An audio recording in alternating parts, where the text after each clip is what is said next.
from CambriLearn. We've got some guests with us tonight, but we do want to make this interactive. So we encourage you to post your questions in the chat function at the bottom of the screen throughout the webinar. Please don't hesitate.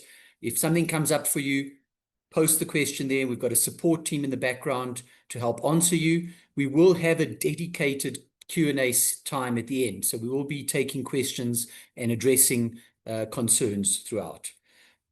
Tonight is about subject choices for students going into grade 10 with the South African curriculum. So whether you're a parent, if you're a child, and you're looking at career paths, and you're wanting to choose subjects that fit your wish list, well, today is about building a strong foundation and starting early and looking at what opportunities lie ahead, but also what requirements you need to meet for those opportunities to be realistic. So moving into grade 10 is when you need to start focusing on career pathways. The subject you choose, end of grade 9, will shape what you're able to study later, which is why it's so important to take time and to select your subjects carefully. Make sure they suit your strengths, your interests, and ultimately your vision, your goals for yourself. So tonight we'll help you do just that. We'll explain to you how the South African, otherwise known as the CAPS, or in the case of the Afrikaans version, the KABV curriculum works, because it's got a certain curriculum framework, which governs subject selection rules and requirements for admission. And that will apply from grades 10 to 12. So we're going to show you tonight how your subject choices affect your matric results and access to tertiary, to university. And we're going to share some tips for making those decisions correctly as a family and as a student. So let's get started. I'm very pleased to introduce to you our guest speaker tonight, an expert on the matter, Megan Bruce, who will walk you through the process on everything you need to know about this phase of schooling called the FET, standing for Further Education and Training, which is basically the grade 10 to 12 phase, and how it all fits together in your life. So over to you, Megan. Thank you, Hugo. A warm welcome to everyone this evening. My name is Megan Bruce. I am a registered psychometrist who specializes in assessments, especially subject choice and career counseling. So I am here tonight to offer some valuable insight and some knowledge about how to take the right subjects and ultimately how to make the right choice for your future career. So I always love to start with the why, and why is it important to take the time to consider your subjects? Ultimately, it is the first step in your career path. So selecting the right subjects aligns you with the right university course, which aligns you with your career. And although that might sound scary, we're here to help you with that process. Also, if you are choosing the right subjects for yourself, you will stay motivated through high school. And also, it allows you to get the best admission point score that universities are looking for. And I thought this might be an important place to talk about the common errors that people make when selecting subjects. So some common errors that I see with subject choice, especially when students are trying to get into university degrees, is that they either have taken subjects that don't align with their interests and their future career paths, and they get very disappointed when they get to the end of matric and they can't apply because they don't have the right subjects. That's a common mistake I see. Or that students have been advised to take certain subjects to open as many doors as possible, but those subjects are sometimes difficult, or the student has lost motivation throughout high school and they're scoring quite low in those subjects, and then they do not get a good admission point score, which I'll talk about later and show you how that works, which also then impacts their opportunity to get into university or a career that they like. So it's very important to take the time and consider a few things that I'll speak about to choose the right subjects. So then what is subject choice exactly? So as you move into the next phase of your education, which we call the FET phase, you have to look at your subjects and evaluate what subjects am I going to take for the next years or my last few years in high school. So the FET phase is the phase in your schooling career from grade 9 from grade 9, moving into grade 10, 11, and 12. So this is the foundation for your National Senior Certificate or your matric. So these subject choices and the subjects that you take during this phase really do impact your career options and university options going forward. So CAPS, the way FET is structured with CAPS, you have compulsory subjects that you have to take. So that'll be a home language, a first additional language, life orientation, then the choice between maths and maths lits. Then you have elective subjects. You can choose 3 elective subjects, and you need a minimum of 7 subjects to graduate with the National Senior Certificates. An example of this would be, this is a student that's taken English home language, Afrikaans first additional language, life orientation, and mathematics. Those are the 4 compulsories that need to be taken. A student can also choose maths lit instead of mathematics. Then this student, for example, took electives such as business studies, tourism, and geography. Those are the 3 electives that were chosen for subject choice.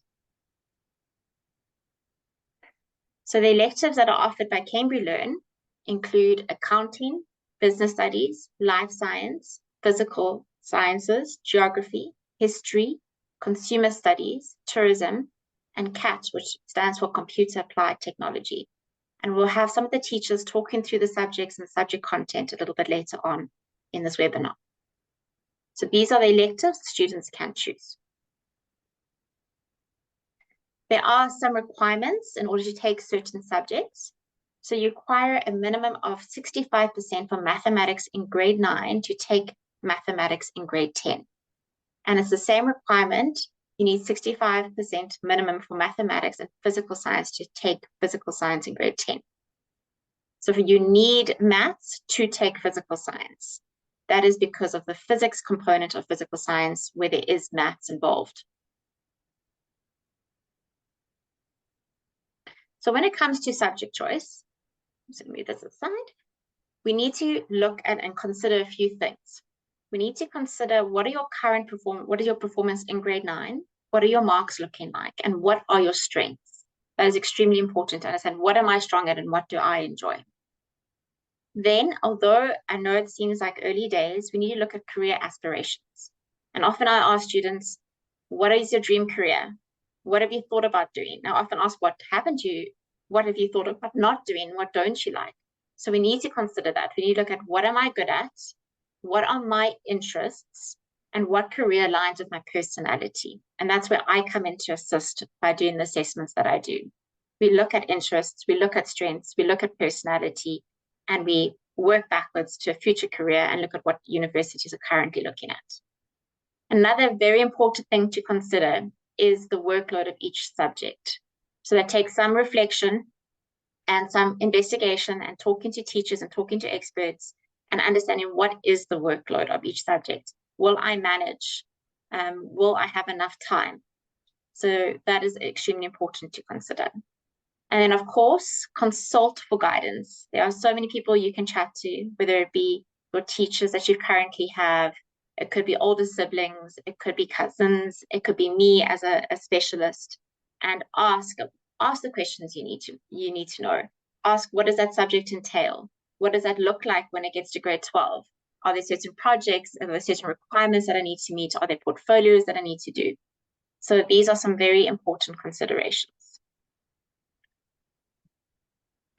So when I go about assisting students with subject choice, I look at the following. The first thing is your academics. So I would have a look at your school report. I would look at where are you scoring well in? Are you meeting the minimum requirements for certain subjects? What are your higher scoring subjects? What are your lower scoring subjects? I then integrate a personality assessment. And a personality assessment that I use is called the Young Personality Questionnaire. And why I love doing this is that personality can tell us so much about what career environment is best suited for you. What are your study skills? Where could we see you ending up? So a personality assessment is one of the most important, I find, because it will help me understand what environment you might end up in and which environment will you enjoy and ultimately have job satisfaction. Then I look at your interests, and we understand that interests will change over time. but the assessment that I do is called the SAVI, the South African Vocational Interest Inventory, and that gives me a nice solid foundation of interest, especially in careers. So it'll give me your top 3 interests. It could be business management, it could be practical realistic, it could be social services, and it gives me underpinnings of each one to think, all right, what career are you interested in? How does it align with your personality? And then how does it align with your current marks? And what recommendations can I make? And then something else I love to do, and make sure I do it every time, is a personal subject and career questionnaire. This is where the student gets their voice heard. I ask questions like, what are your favorite subjects and why? What aren't your favorite subjects and why? What career would you choose if you could choose anything? What is your dream career? What are your hobbies? What do you do in your free time? So I get to understand the student as best as possible. And I find the golden thread through all of this to help make those informed subject choices. So something just to look at, and I spoke about this earlier on, we need to consider subjects for university. And a common error, as I mentioned, is students taking the wrong subjects and not being able to get into university courses that they like. So for example, engineering, if you're thinking of going into engineering, you need mathematics and physical sciences. And if you want to get into medicine, you need mathematics, physical science, and life sciences. So what happens is when universities look at your application, currently universities are looking at generally your maths and your English or your maths lit score, but they also look at an admission point score, this APS. Admission point score, they look at your final results. So they'll look at grade 11 results when you apply, and then your matric results in the final year, and they give you these scores. So in this little table on the side, I've given an example. For example, this student would have scored a 65 in English, and they would have got a 5 for that score. Afrikaans, 72, they would have got a 6. At some universities, they do not consider life orientation towards, or that it doesn't count towards your admission point score. It depends on the university that you apply for. So sometimes that's excluded. So for each subject, you would get an APS score, and a total will be totaled at the end. For example, the student scored a total of 35 APS score. So you want to make sure that you're taking subjects that you have strengths in, that you enjoy, that give you the best possible APS score, so good marks at the end of matric, and also a balance that will allow you to get into the course that you want to get into. So a good example I can give, and a practical example, is I've had a student previously that was forced to take maths, and unfortunately, because he didn't have a strength in maths, his score was quite low. And that low score in maths then did limit his opportunities in university. So it's very important that you consider your strengths. Other universities sometimes look at something called a faculty point score. And that is different compared to an admission point score. And that's just something I wanted to bring up, and it's something fairly new with the university. Something important to consider, the examination board allows 2 subject changes in grade 10 before the 28th of June, 2026. So there is that opportunity to change subjects, 2 of them on before the 28th of June, 2026. Right now, I'm going to hand over to our teachers to discuss the subjects a little bit more in depth. And if I could hand over to Yusuf to talk about maths and physical science. Hi, everyone. Thanks. It's such a pleasure being here today. My name is Yusuf Duma, and I am the mathematics and physical sciences teacher here at CambriLearn. So just a little bit about myself. I've been teaching for close now to almost a decade of teaching experience, of teaching mathematics and physical sciences. I'm also an assessor at a highly regarded university in South Africa, where I assess the physical sciences postgraduate course. A little bit about my education and background. So I have a Bachelor of Sciences degree with majors in chemistry and biochemistry, and also with minors in mathematics and physics. I also hold a postgraduate degree with research and dissertation in education relating to physical sciences. Now, my background in this math and science extends much more, but let's talk about the actual subjects, math and physics. What can you expect if you want to do math and physics in grade 10? So basically, math is the universal language of our world. In grade 9, you may have some experience maybe with learning things like the theorem of Pythagoras and so on and so forth. In grade 10, 11, and 12, we build on some of these topics, and it's broken up into categories, or rather categories such as calculus, algebra, geometry, statistics, finance. It goes on. So mathematics is quite a broad and huge subject with lots of different small topics that we do within it. Now, physical sciences, on the other hand, really helps us to answer those why questions that we have about the world.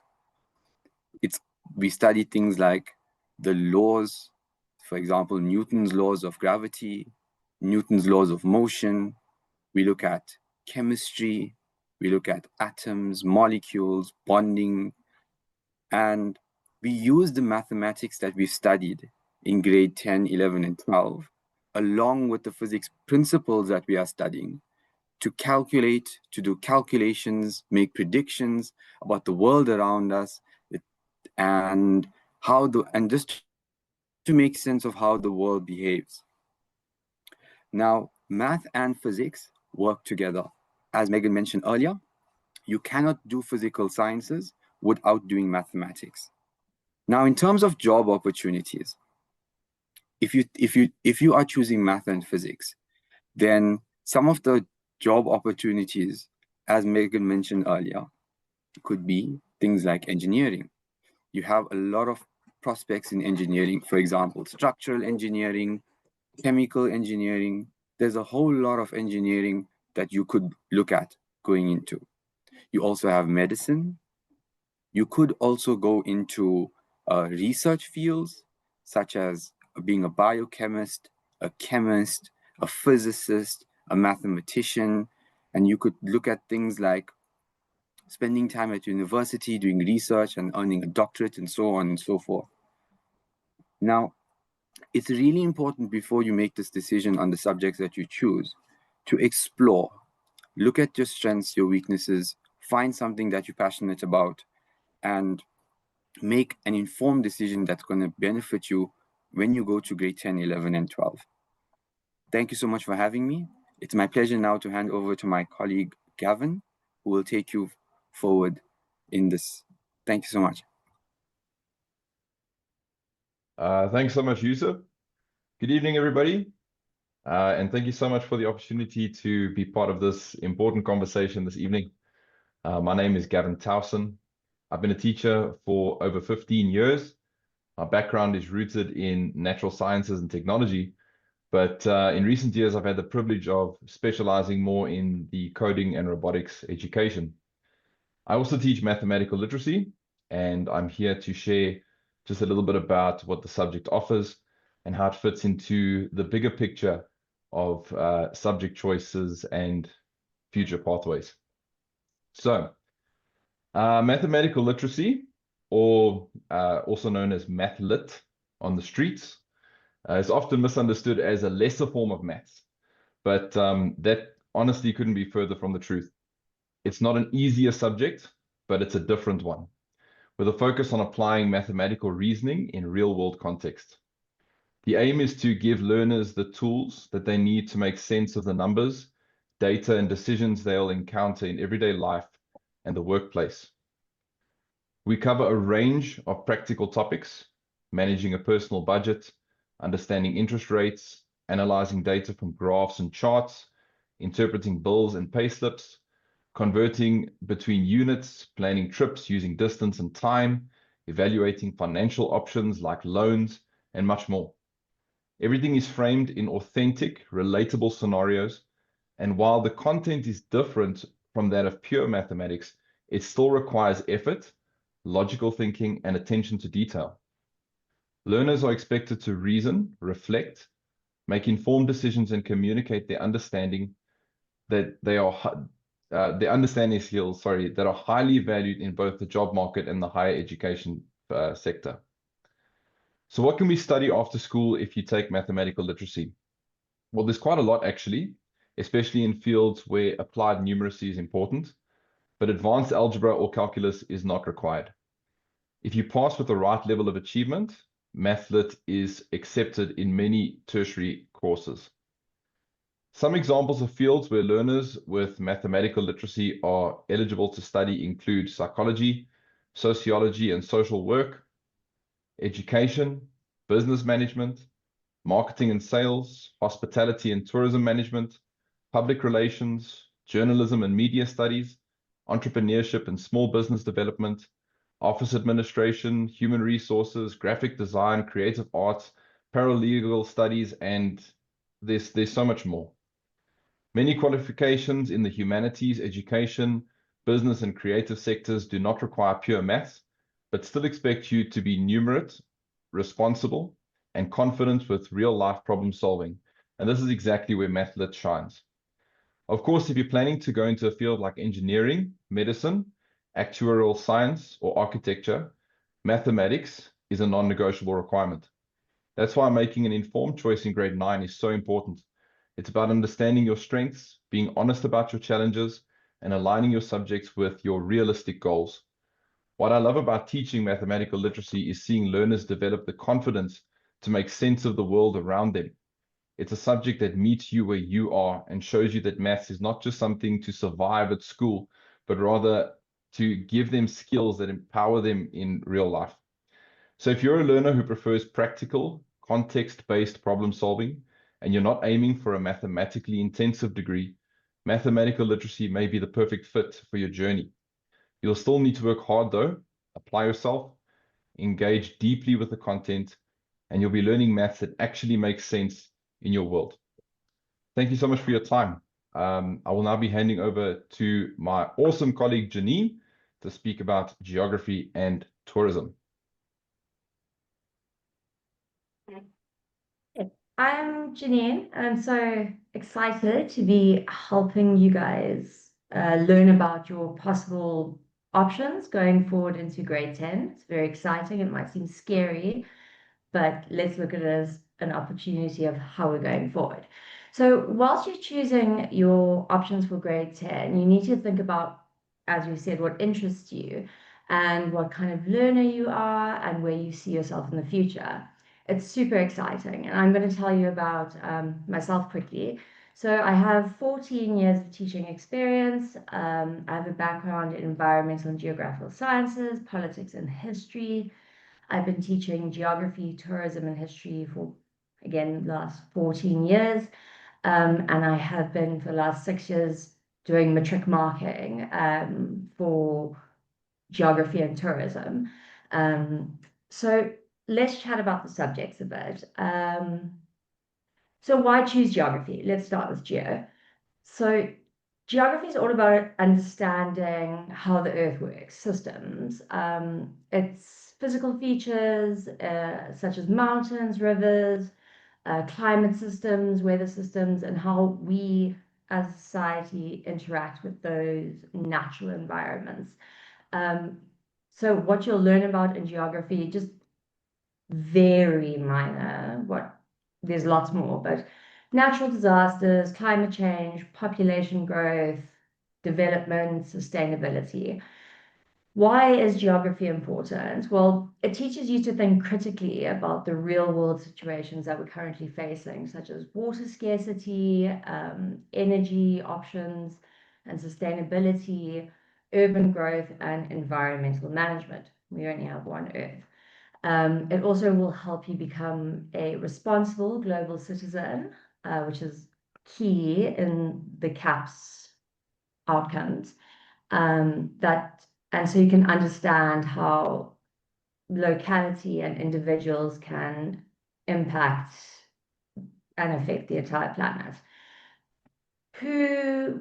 What kind of learner would enjoy geography? So if you are curious about the world, enjoy problem solving, analyzing patterns and trends, and also like to learn about other cultures and countries, then it's definitely for you. Also, if you like sciences, the outdoors, the environment, and current affairs, then geography is for you. What are some of the careers you can go into? Well, this is a very brief about the careers, but you can go into environmental sciences and management. You can go into GIS, which is Geographic Information Systems, sorry, which is IT. So if you're IT, you enjoy that as well. It fits very well together. Urban planning, town planning, climate change, sustainability, disaster risk management, risk assessments, conservation, renewable energy, all of these things. So geography fits very well with your sciences, with your humanities. It's a fantastic subject. And then now we move on to tourism. So a lot of people, tourism, not taken seriously. It is a fantastic subject.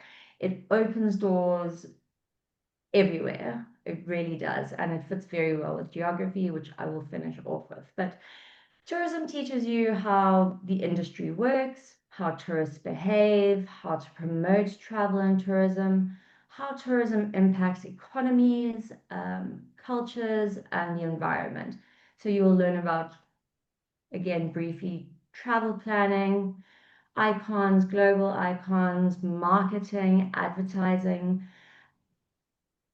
Fun fact is that 1 in every 10 people is actually hired in the tourism industry or works in the tourism industry. So it really is one of the biggest emerging markets, and especially in our developing countries is one of the biggest contributors to GDP. So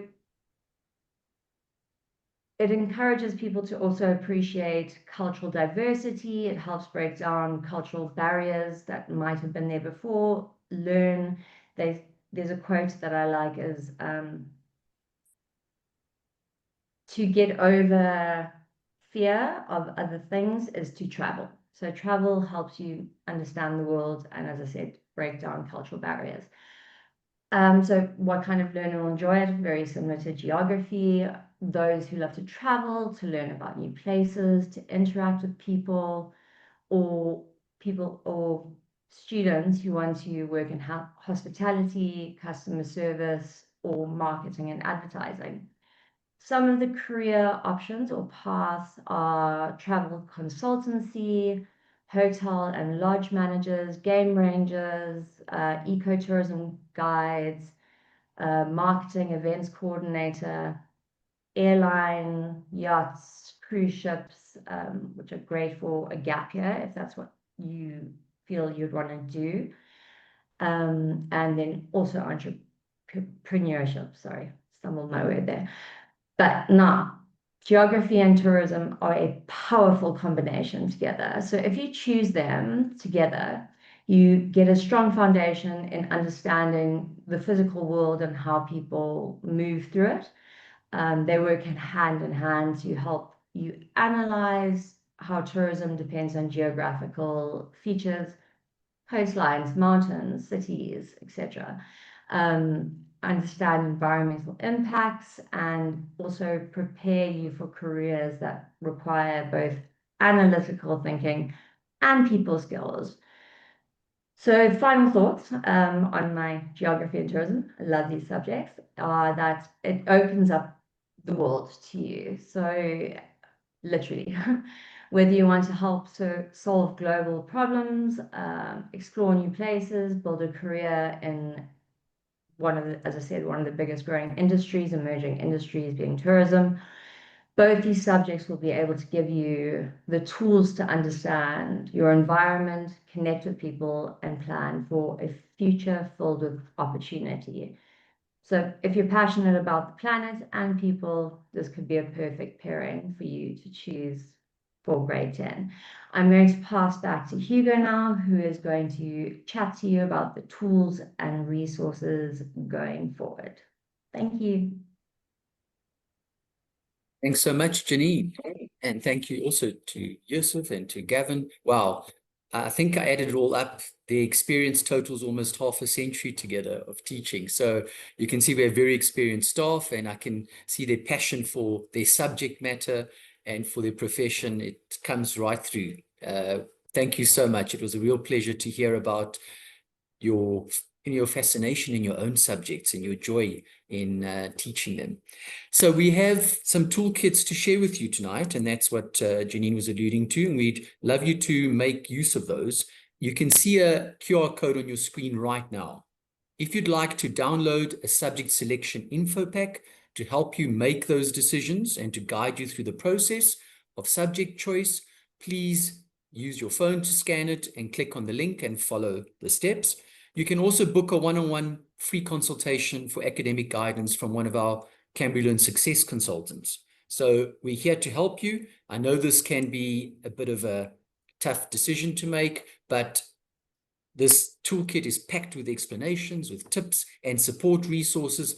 And of course, we're here as an academic support team to help consult you and advise you every step of the way. So don't hesitate to call on us if you need any further help. We've actually got some more information to share with you as well. So there's important dates and next steps to keep in mind. Now, if you are in grade 9 and currently at CambriLearn, we ask that you confirm your subject selections for 2026 for grade 10 no later than 15th October this year, please. Reserve a place now. Space is limited and we have capacity to plan for. You know, we like to keep our classes small, personalized, so that we don't get too big in a class, which means we need to know numbers as soon as possible. Early preparation is key, so it's also important that you start your research now and therefore make an informed decision in a good time and not have to rush and be pressured and then make the wrong decision and have to change subjects later. So we encourage you to please embark upon this journey straight away. Now, let us know if you've got any other questions by posting in the chat. We are now going to continue with the Q&A. This is your time, whether you're a parent, a tutor affiliate of ours helping our students, whether you're an education advisor, a university placement officer, if you want to work with us and collaborate, and if you want to get guidance as a student or family, here's your time to ask questions. Please, we encourage you now to post there, and we will then field them and the appropriate person will answer them. Over to the audience.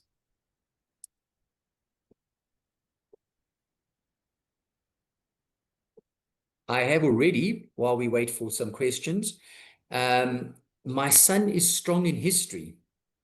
So, Janine, this is for you, but not in geography and tourism. What can you suggest?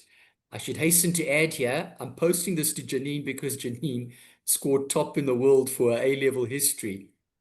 So, Janine, there's no better person to answer that question than you right now. Okay, so a lot of times students so you do social sciences grade 8 and 9, and a lot of students tend to sort of pull back from geography because you get the map skills, and those are trickier. But I like to say once you hit about grade 10, the map skills, yes, are still there, but if you're strong in history, you will be able to excel in geography. History is about cause and effect. What one thing happens to another, which geography essentially is the same thing. It's, as I say, it's about a system. So a wind blows in the ocean, that's going to cause the rainfall in Cape Town, for example. So if you like connecting dots, then geography will work for you and you will be able to excel in it. If, as I say, with history, if you enjoy history, they work very well together. Tourism, sorry, the question, I'm just having a look here.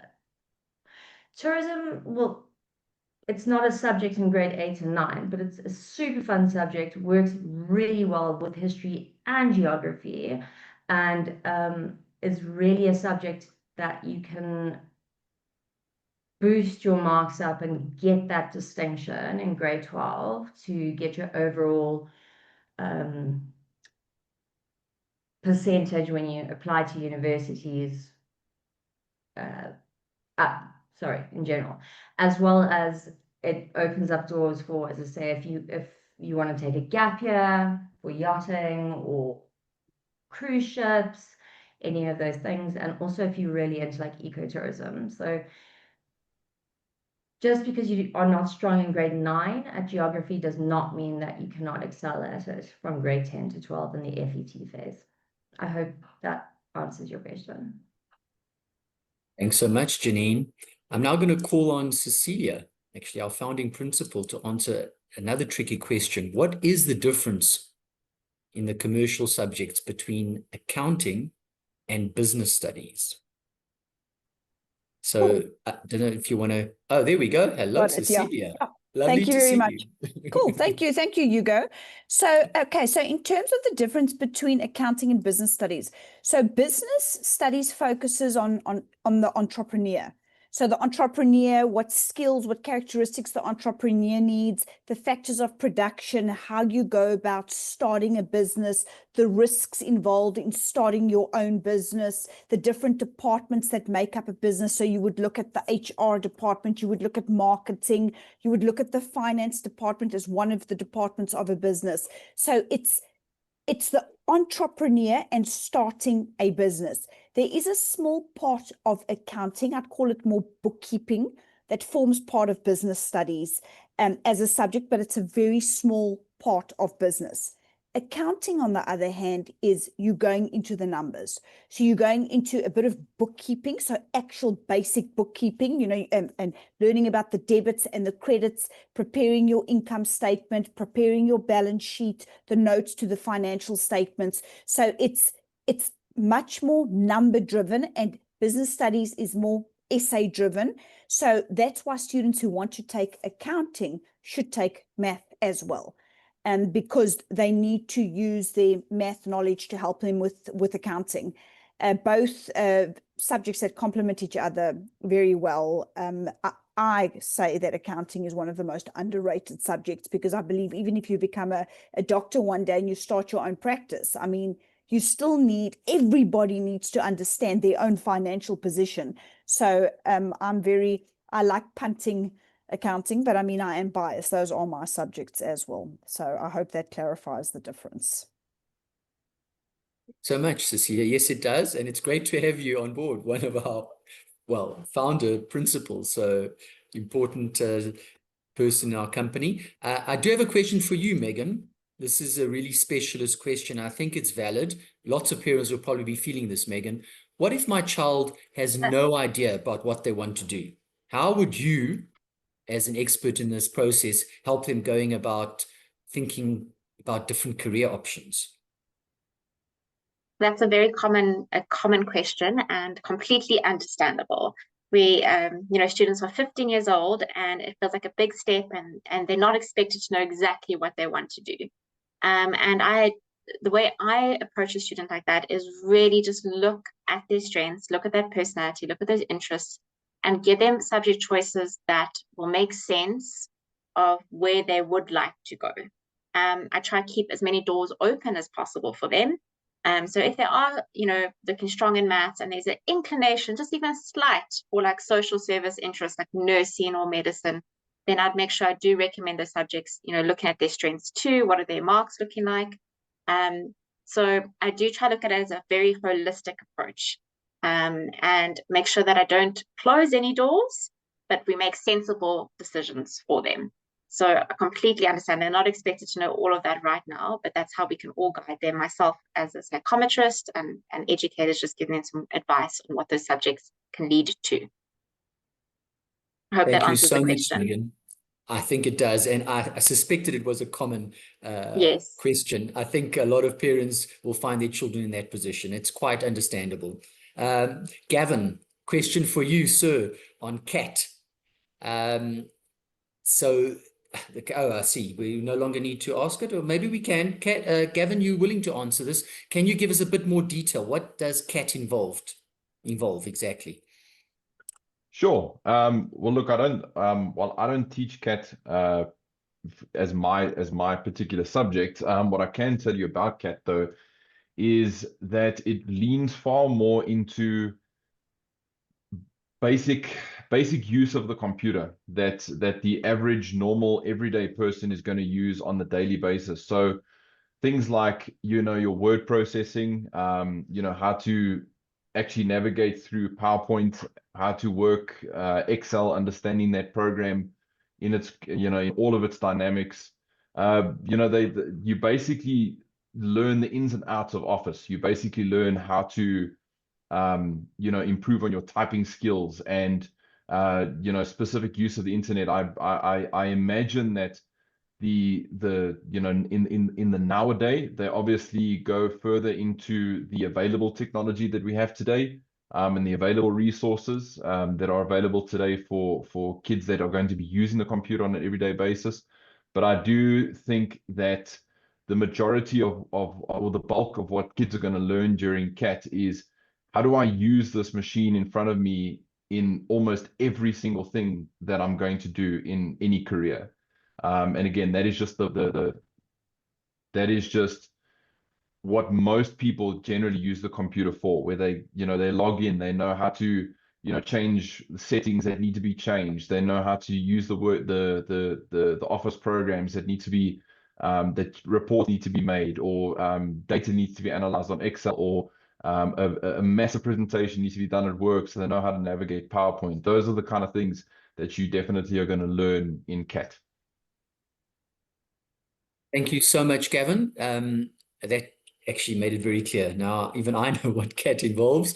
Thank you so much, everybody, for participating tonight. We are going to be wrapping up now. However, if you've got further questions, please don't hesitate to email us, and we're happy to continue answering. Our support team will still be available even after the webinar is closed to answer your questions. I do want to thank you very much for attending, and I want to again remind you to scan the QR code to download our subject selection info pack. However, we've got something even more special to offer you. You want to learn more?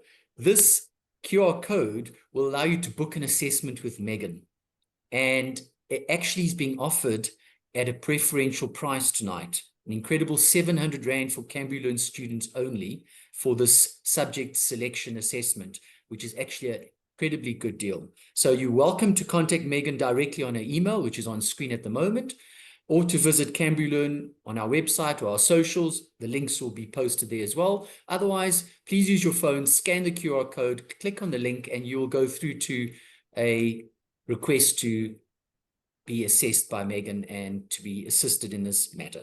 Thank you so much, everybody, for attending. It's been a real pleasure. I know I've enjoyed the energy and the enthusiasm from the teachers.